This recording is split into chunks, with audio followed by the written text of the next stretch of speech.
Bonjour tout le monde, j'espère que vous allez bien. Bienvenue dans cette nouvelle vidéo où nous allons découvrir les articles partitifs. Alors, qu'est-ce qu'un article partitif? Pour en savoir plus, rendez-vous juste après le générique.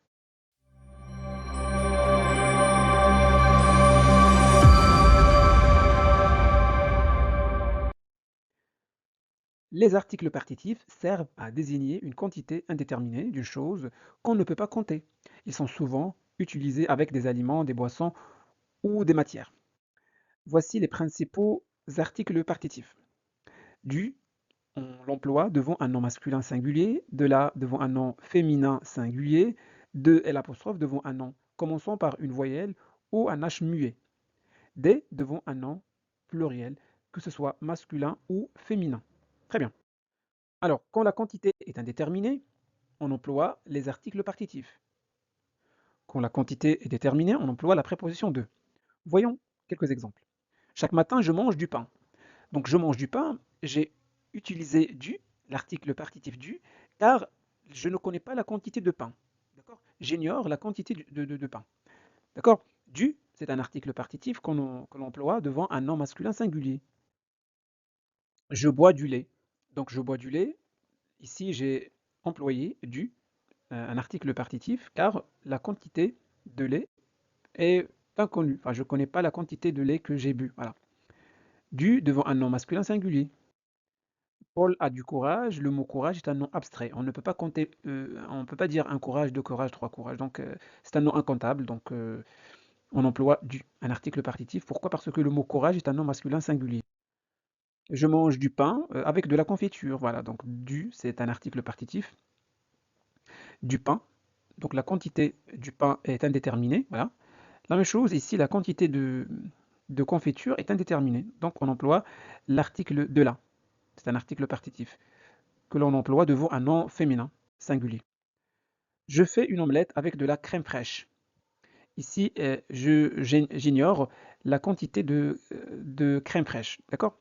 Donc, crème fraîche ou la crème fraîche, c'est un nom féminin singulier, donc on emploie de la.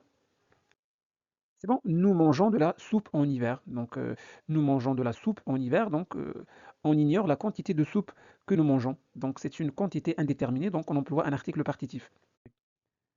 Nous avons besoin de la farine pour faire un gâteau. Donc nous avons besoin de la farine. Donc de la farine, la quantité ici est indéterminée. 1 kg, 2 kilos, je ne sais pas. Donc de la farine. Maintenant, avec la quantité déterminée, on emploie l'article, pardon, la préposition de. Je bois un verre de lait. Maintenant, je connais la quantité de lait. Voilà, un verre, voilà, un verre de lait. C'est bon. Je mange un morceau de pain. Donc un morceau, c'est une quantité déterminée.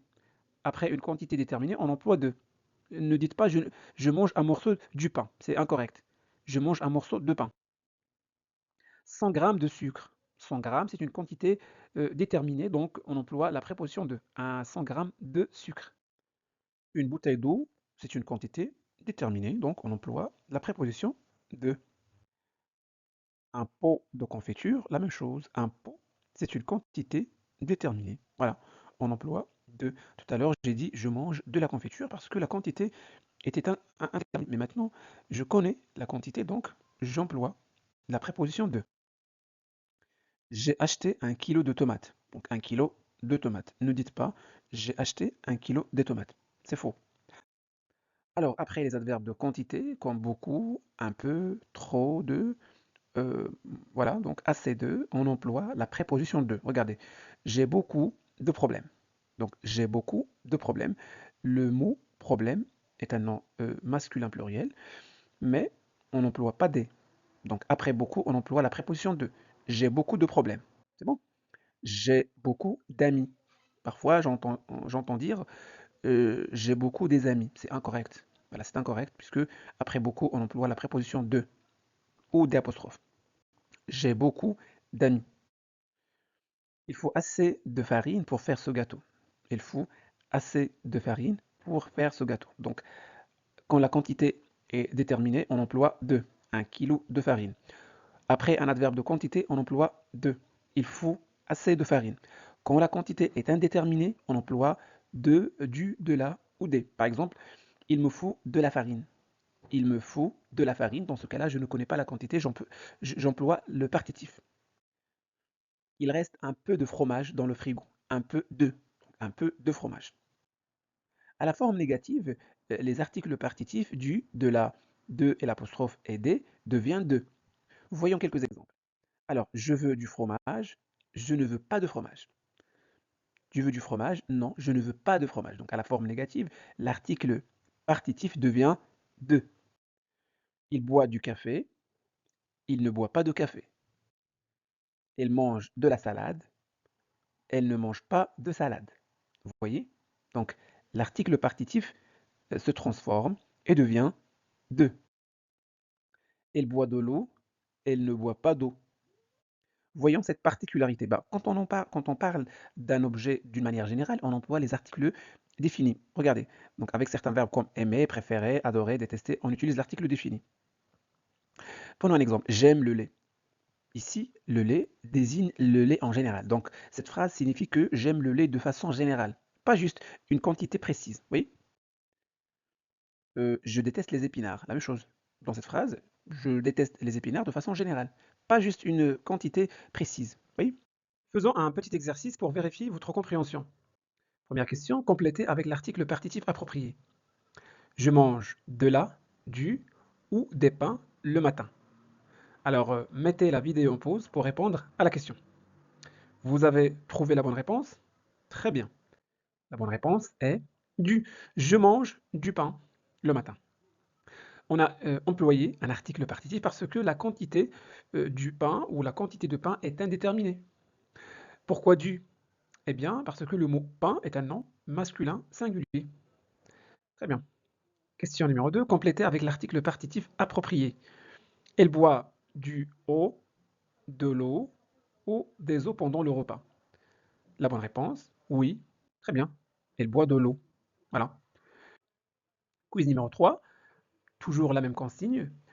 Pour le dessert, je prends du, de l'apostrophe ou de la glace. Vous avez trouvé la bonne réponse? Parfait. La bonne réponse, je prends de la glace. Pourquoi de la? Alors, j'ai choisi de la car le mot glace est un nom féminin singulier. C'est bon? Question numéro 4. Je bois de l'apostrophe ou de la eau gazeuse. La bonne réponse, je bois de l'eau gazeuse. Alors là, j'ai choisi un article partitif car la quantité d'eau est inconnue, enfin est indéterminée. D'accord? Pourquoi de l'apostrophe? Alors, de l'apostrophe devant un nom commençant par une voyelle. D'accord? Très bien. Quelle phrase est correcte? Je mange un morceau du gâteau ou je mange un morceau de gâteau. Prenez votre temps. Ici, un morceau du gâteau et dans la deuxième phrase, un morceau de gâteau. C'est bon? Vous avez la bonne réponse? Parfait. La bonne réponse est je mange un morceau de gâteau. Ici, la quantité est déterminée. Je connais la quantité. Un morceau. D'accord? Quand la quantité est déterminée, on emploie la préposition de. Un morceau de gâteau. Question numéro 6. Quelle phrase est correcte ou quelle phrase est-elle correcte? Elle mange beaucoup de chocolat ou elle mange beaucoup du chocolat. La bonne réponse est elle mange beaucoup de chocolat. Après un adverbe de quantité, on emploie de. C'est bon? Très bien. Merci d'avoir pris le temps de regarder cette vidéo. Si vous a été utile, abonnez-vous et partagez-la avec vos proches. À très bientôt pour de nouvelles aventures linguistiques.